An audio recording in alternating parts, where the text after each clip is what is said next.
നമ്മുടെ കർത്താവിന്റെ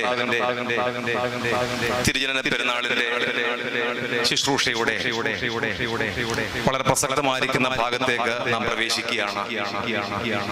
ഇപ്പോൾ നടത്തുവാൻ പോകുന്നത് ഇന്നത്തെ ശുശ്രൂഷയുടെ മർമ്മപ്രധാനമായിരിക്കുന്ന ചില സന്ദർഭത്തിലേക്കാണ്.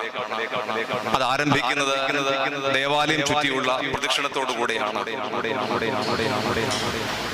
ഈ ദിവസത്തിൽ ദേവാലയം ചുറ്റിയുള്ള പ്രദക്ഷിണം കൊണ്ട് അർത്ഥമാക്കുന്നത് 3 പ്രധാനപ്പെട്ട സംഗതികളെ നമ്മുടെ മനസ്സിലേക്ക് കൊണ്ടുവരുന്നതിന് വേണ്ടിയിട്ടാണ്.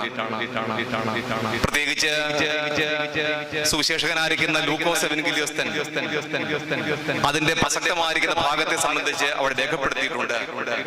ഒഗസ്ത്യോസ് കൈസർ എന്ന രാജാവ് തന്റെ ആധിപത്യത്തിൽപ്പെട്ട ജനമെല്ലാം പേർവഴി ചാർത്തപ്പെടേണ്ടതിന് ഒരു കൽപ്പന പുറപ്പെടുവിക്കുന്നതായി നാം അവിടെ വായിക്കുന്നുണ്ടല്ലോ. അവിടെ